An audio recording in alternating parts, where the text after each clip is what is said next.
nowadays, were I to be starting afresh, I would get help to outsource the strategy, and then in-house I would implement that strategy. I wouldn't outsource the implementation, the actual doing, as I think one wants to be putting across a very personal message. So our strategy, Fallowfield's strategy now, is to reach the right audience with engaging content, to extend the Fallowfield's brand, to get loyal customers to share their experience with us, thus helping potential customers buy into that experience and accelerate the booking process. Oh, by the way, it drives hits to the website as part of that, and that's all good news too. Participate. I learnt pretty quickly that one has to participate, and by that I mean getting involved in the conversations that were going on. I started a blog about the industry, my farm, the staff, the product, the economy, all of this to get content out there and encourage others to engage with me. I got involved with other people's blogs and their forums, something we've discussed already this evening, and all of this activity drives content and is beneficial to one's SEO. This is about sharing interesting content generated by others too. You will be recognized as a giver as opposed to a taker, and others will in turn share your content as a result. Don't worry about the odd faux pas. It's not the end of one's social media career. Don't sell. I've said this before, but it's worth repeating. Avoid constantly putting out a sales message. I have a piece of software that picks up these people, and I unfollow them as they are not interested in engaging. So it's all about engagement. And this continual pushing out of a sales message will rapidly lead to followers disassociating, turning you off, and that will be to your harm and detriment of your online presence.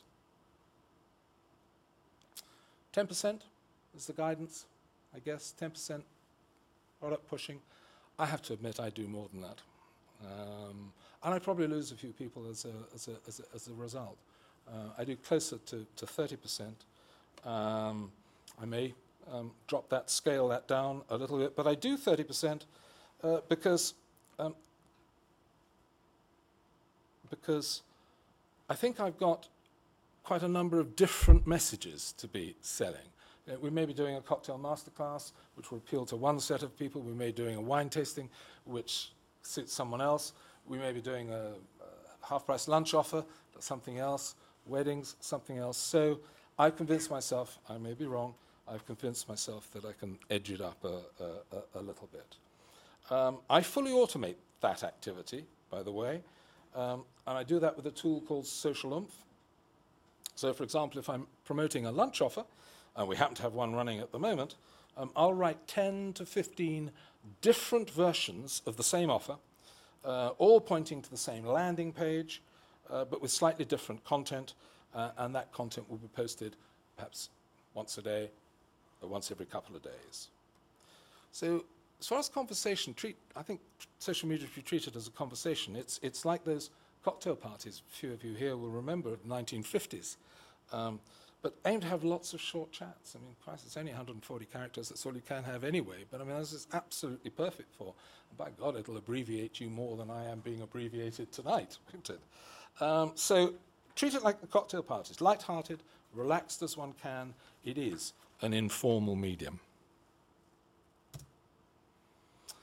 The Twitter phenomena may be only 5 years old, but the approach to making a lasting impression on the social media space is absolutely timeless.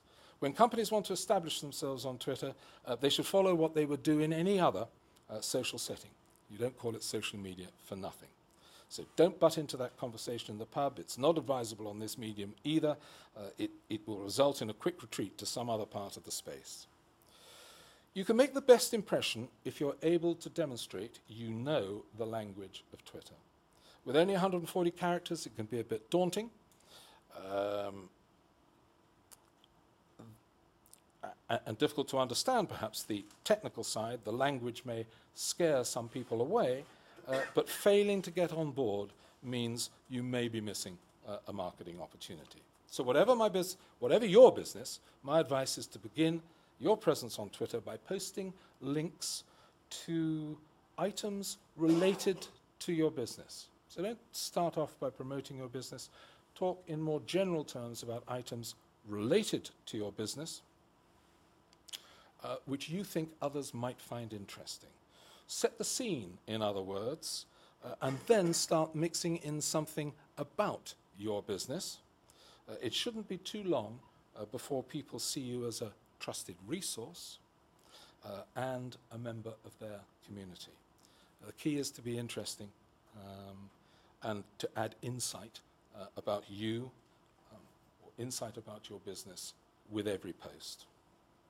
Your aim is to generate followers, and people have to choose whether to follow you or not.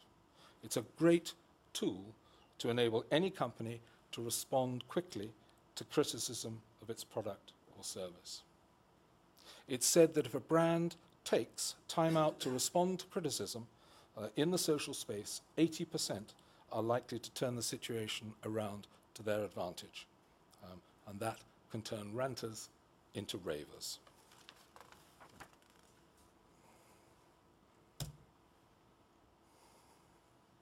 It was an IBM phrase for that, wasn't there, Frank? Can't quite remember what it was. It was a long time ago. So you have to find people to follow. As a general rule, when you follow somebody, 60% will reciprocate. Over time, this has built up for Fallowfields UK to around 25,000 followers today, just a few more. There's no rule about which tools you should use. Everybody comes at this from a different angle. Frank here, for example, Frank does most of his posts from LinkedIn, the occasional post from TweetButton, and the occasional one from Twitter for iPad. He does it this way, using this particular set of tools, because it suits him. I now do most of mine from Pinterest, Social Oomph, Hootsuite, and Facebook, because that suits me. If you post while out and about, you'll use one of the many different smartphone apps, so you'll be using a completely different set of tools. And I know a lot of people who justify the time that they have to spend on Twitter because they do use these smartphone apps and they can use those otherwise dead moments whilst out and about during the day. But I started with the basic Twitter timeline, which I presume most of you are familiar with. Learning how to use the search facility, learning about hashtags, learning some of the useful abbreviations which allow better communication within the 140. I learned that if I wanted to RT somebody, it had to be 120 characters so that they didn't have to shorten your message before posting it on to their timeline and therefore extending your brand reach. It's very easy to find people to follow. The search is fantastic. If you look at someone's profile on Twitter, you can see short bios of all their followers. Follow those you want.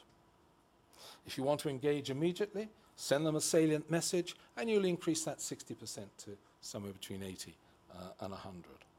I then looked at my markets and established the keywords they would like to be interested in. I could search on those keywords. So for me, that was fine dining, food, restaurant, wines, cocktails, sustainability, falconry, rare breeds, ducks, chickens, Dexter cattle, Vulcan, chefs, flying, and so on. And those people, and I followed those people that I was interested in and worked that 60% rule. Similarly, if your market is geographic, the search by town gives you a list of lots of people to follow. Part of my restaurant trade is local, so I search on the towns of Abingdon, Witney, Farringdon, etc., etc., etc. To keep followers active, you learn when to tweet and how many times a day to tweet. I probably do it far too much. But there are tools like Timely, which will establish what time is the best for your particular set of followers, and then it will automatically send out your messages at that time of day. After you've got around 200-300 followers, you're going to find it difficult to keep track of them on that Twitter timeline. And that's where a tool like Hootsuite comes into play. that allows you to set up a series of timelines.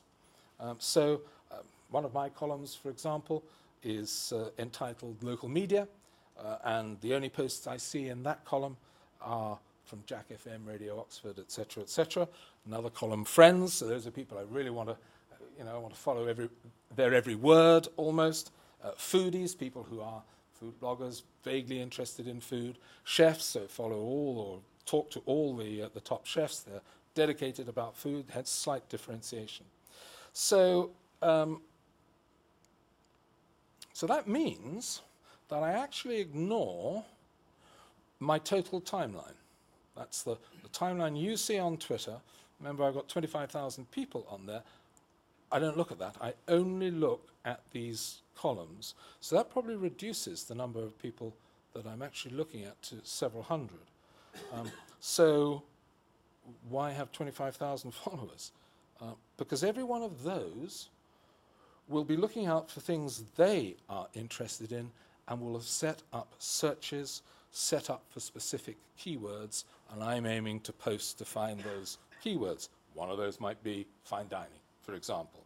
So when they pick up a post on fine dining, they're likely to engage with me, and I put them into one of those close follow columns, and the relationship then develops.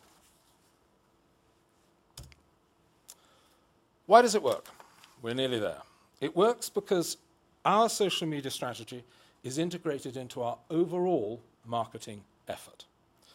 My social media campaigns are all built with a strategy in mind, now, not initially, but now, with the right resources and a plan in place to make it happen. Somebody once said, plan the work and work the plan.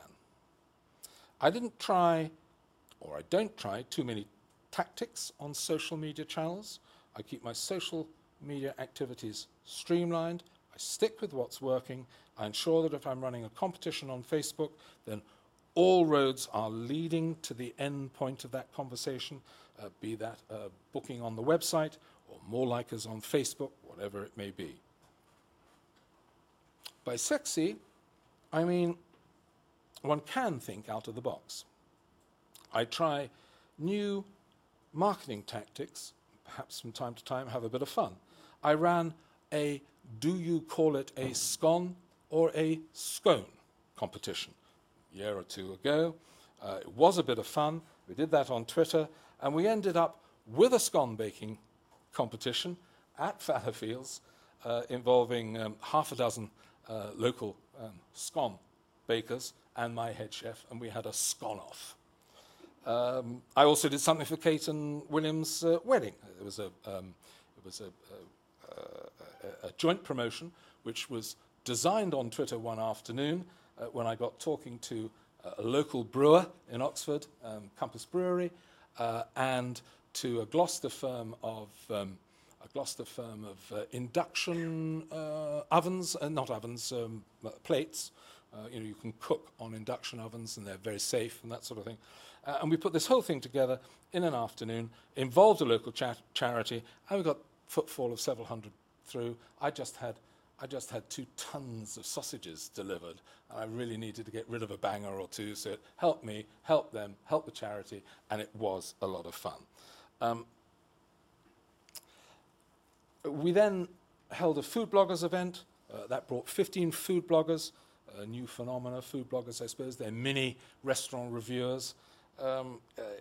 Onto site, we gave them a tour of the farm, tasty lunch, cooking demo by head chef. Fabulous results. Every one of them did a blog post, which was read in turn by their foodie followers. Tremendous PR. We also do chef lunches frequently, so we bring in competitive chefs and that sort of thing, show them what we're doing, develop relationships with them, because if I have a relationship with Max Mason of The Big Bang, we're different businesses, and that's so he can promote me, I can promote him. It works really, really well. So I'm hugely excited about the potential that social media still has to bring customers through the door. I think I'm pretty excited about what's happened in the last 4 or 5 years, but I think it still has enormous potential. It's going to allow me increasingly to shout about my brand, increasingly to listen to what customers are saying about their experiences of that brand. It's a great place to show the personality of the brand and really engage with customers in a way that nothing else does. Well, thank you for your patience. I hope to have given you a taste of how it is possible to win business using Twitter. Thank you very much.